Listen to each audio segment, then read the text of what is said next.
ஃபைனலா இந்திய மார்க்கெட்ல மட்டும் இல்லங்க, உலக மார்க்கெட்லயே நம்ம BMW 450 GS லான்ச் ஆயிடுச்சு. இந்த பைக்கு கான்செப்ட் பைக்கா ரிவீல் ஆனது மாதிரியே கிட்டத்தட்ட வந்துருச்சு. 4 வேரியன்ட்ல வந்திருக்குதுங்க. மிக சந்தோஷமான ஒரு விஷயம் என்ன அப்படின்னாச்சுன்னா, நம்ம டிவிஎஸ் மோட்டார் கம்பெனி தான் அதை தயாரிச்சிருக்காங்க. சின்ன பைக்கா இருந்த மாதிரி இருந்தாலும் நல்ல ஒரு ஜைஜாண்டிக்கான பைக்குங்க. நல்ல பவர்ஃபுல்லான பைக்கு. 48 PH பவர் கொடுக்குறாங்க. சரியான பவர் 8750 RPMல. இந்த பைக்கு எப்படியும் நம்ம கையில் கிடைக்கிறதுக்கு நமக்கு 2026 ஆயிடும். ஆனால் அதோடைய விலை பிரைஸ் எதுவுமே இது வரைக்கும் வெளியிடப்படலை. ஒருவேளை IBWல வெளியிட போறாங்கன்னு சொல்றாங்க. இந்தியன் பைக்கர் வீக் அப்படின்னு சொல்லிட்டு இந்திய மார்க்கெட்டுக்கு உண்டான விலை அந்த டைம் தான் உள்ள வரும். எனக்கு தெரிஞ்சு அது கிட்டத்தட்ட 5 to 5.5 லட்சம் ரூபாயில வந்து சேரும் அப்படின்னு சொல்லி நான் நம்புறேன். நீங்க அதோடைய விலை என்னவா இருக்கும்னு சொல்லி நீங்க நினைச்சிருந்தீங்கன்னா கீழே கமெண்ட் பாக்ஸ்ல போடுங்க. இந்த பைக்குடைய ஒரு ரியாக்ஷன் வீடியோவை நம்ம பார்க்கலாம். பயங்கரமா இருக்கு. Blue colour inline twin cylinder 48 PS 43 mm torque 178 kilo வெயிட்ல இருக்குதாங்க. ஃப்ரண்ட்லாம் வயல்லாம் பயங்கரமா இருக்கு. 17 inch back, 19 inch front, 43 mm telescopic adjustable suspension கொடுத்துருக்காங்க. LED ஹெட்லைட் 1300 GSல இருக்க மாதிரி. அதே மாதிரி DFT டிஸ்பிளே, அதுவும் 1300ல இருக்கிற மாதிரி. ஹேண்ட் கார்ட்ஸ் கொடுத்துருக்காங்க. இது கிட்டத்தட்ட பழைய GSல இருக்க மாதிரி. ஈஸி ரைட் கிளச் கொடுத்துருக்காங்க. வேற லெவல். க்ரூஸ் கண்ட்ரோல் கொடுத்துருக்காங்களா, ஏதோ ஒரு மாதிரி சுவிட்ச் மாதிரி இருக்கு. ஹீட்டட் கிரிப்ஸ் கொடுத்துருக்காங்க. அட்ஜஸ்டபிள் லிவர்ஸ் கொடுத்துருக்காங்க. எனக்கு தெரிஞ்ச அந்த டூரிங் போகிறதுக்கு க்ரூஸ் கண்ட்ரோல் கொடுத்துருப்பாங்களா என்னன்னு தெரியல. பார்க்குறதுக்கு வேற லெவல் லுக்காக இருக்குங்க. அப்படியே என்டியூரோ பிரேக் கொடுத்துருக்காங்க. ஒரு ஃபுட் ஸ்டெப் கொடுத்துருக்காங்க பாருங்க. குயிக் ஷிஃப்டர் வந்து அப் சைடு அண்ட் டவுன் ரெண்டும் சேர்ந்து கொடுத்துருக்காங்க. அலுமினியம் இன்ஜின் கார்டு கொடுத்துருக்காங்க. அது நிறைய பேர் இப்போ கொடுக்க ஆரம்பிச்சாச்சு. கலர்ஸ் பாருங்க. Cosmic black, racing red and racing blue metallic 3 கலர்ல வருது. 4 ஆப்ஷன்ல வருது வண்டி. இந்த பைக்கு 4 வேரியன்ட்ல வருது. BMW F450 GS பேசிக், BMW F450 GS exclusive, BMW F450 GS sport, BMW F450 GS trophy அப்படின்னு சொல்லிட்டு BMW உடைய ICC பைக்ல இருக்கிற மாதிரியே இதுலயுமே ட்ராஃபி ஸ்போர்ட் அப்படின்னு சொல்லிட்டு பிரிச்சு கொடுத்துருக்காங்க. பெரிய சந்தோஷமான ஒரு விஷயம். 450 GS எக்ஸ்க்ளூசிவ்ல வந்து பார்த்தீங்கன்னா off road foot pegs, hand guards, engine guard, riding modes, அப்புறம் shift assistant pro and clear windshield, இது எல்லாமே இன்க்ளூடடாக வந்துடும்.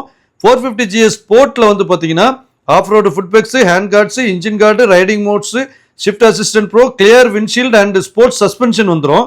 அதே மாதிரி டாப் மாடலான F450 GS ட்ராஃபியில் வந்து பார்த்தீங்கன்னா off road foot pegs, white hand guards, riding modes pro, shift assistant pro, tinted rally windshield, sports suspension, aluminium engine guard and easy ride கிளச்னு இந்த எல்லாமே வந்துருதுங்க. இந்த பைக்குடைய இன்ஜின் வந்து பார்த்தீங்கன்னா 420 cc தான் கொடுத்துருக்காங்க. ஆனால் 450 cc சொல்லி அதோடைய அடையாளப்படுத்துறாங்க. 48 hours பவரை 8750 RPMல கொடுக்குது. 43 nm டார்க்கை 6750 RPMல கொடுக்குது. 14 லிட்டர் டேங்க் கொடுத்துருக்காங்க. 350 கிலோமீட்டர் ரேஞ்ச் போகும் அப்படின்னு சொல்லிட்டு BMWல கிளைம் பண்றாங்க. ரிவர்ஸ் இன்க்ளைன்டு இன்ஜினா கொடுக்காம அது ஒரு மாதிரி 135 டிகிரியில் சாயிற மாதிரி கொடுத்துருக்காங்க. 835 mm சீட் ஹைட்டு கொடுத்துருக்காங்க. ஒருவேளை ஹைட்டு கம்மியானவங்களுக்கு கொஞ்சம் கஷ்டமாக தான் இருக்கும். வண்டியோட வெயிட் பார்த்தீங்கன்னா 178 கெர்ப் வெயிட் கொடுத்துருக்காங்க. ஸோ கண்டிப்பாக அதால் வண்டியை பேலன்ஸ் பண்ணிக்க முடியும் நம்மளால.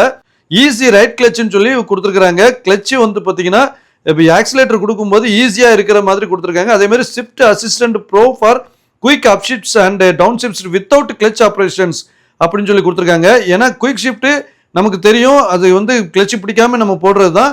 ஆனால் அப் சைடுக்கும் டவுனுக்கும் சேர்த்தே கொடுத்துருக்காங்க வித்தவுட் கிளச் ஆப்ரேஷனில். 3 ரைடிங் மோட்ஸ் கொடுத்துருக்காங்க. ஸ்டாண்டர்டாக கொடுத்துட்றாங்க. அதில் வந்து பார்த்தீங்கன்னா rain mode, road mode and enduro மோடுன்னு 3 மோடு கொடுத்துருக்காங்க. ஃப்ரண்ட்ல வந்து பார்த்தீங்கன்னா KYB அப்சைட் டவுன் ஃபோக்ஸ் கொடுத்துருக்காங்க. 43 mm டயாவில் இருக்குது. பேக்ல வந்து பார்த்தீங்கன்னா adjustable for rebond and compression damping பண்ணியிருக்காங்க. டயர் சைஸை பொறுத்த வரைக்கும் ஃப்ரண்ட்ல 100/19 கொடுத்துருக்காங்க. பேக்ல 130/80 17 கொடுத்துருக்காங்க. சீட்டுமே வந்து பார்த்தீங்கன்னா 3 விதமான சீட்டு இதில் அவைலபிள் இருக்குது. ஹேண்டில் பாரை பொறுத்த வரைக்கும் பார்த்தீங்கன்னா ஹேண்டில் பார் ரைசர் போட்டிருக்காங்க. அட்ஜஸ்டபிள் ஹேண்ட் லிவர் கொடுத்துருக்காங்க. ஃபுட் ரெஸ்ட்டை பொறுத்த வரைக்கும் ஹைட் அட்ஜஸ்டபிள் கியர் ஷிஃப்ட் கொடுத்துருக்காங்க. ஃபுட் பிரேக் லிவர்ஸும் கொடுத்துருக்காங்க. இந்த F450 GS வந்து பார்த்தீங்கன்னா உங்களுக்கு என்டியூரோ பைக்காகவும் கிடைக்குது, அதே மாதிரி நமக்கு டிராவல் டூரிங் பண்றதுக்கு உண்டான பைக்காகவும் கிடைக்குது, அலாய் வீல்ஸ்லயுமே ஃபோக்ஸ் வீல்லையுமே கிடைக்குது. அதனால நமக்கு என்ன தேவையோ அதை நம்ம சாய்ஸ் பண்ணி எடுத்துக்கிடலாம். வெரைட்டியா விதவிதமா நிறைய வச்சிருக்காங்க. பட் விலையை மட்டும் இன்னும் வரைக்கும் சொல்லல. நம்ம இன்னும் கொஞ்ச நாள்ல கண்டிப்பா IBWல அதை ரிவீல் பண்ணிடுவாங்க.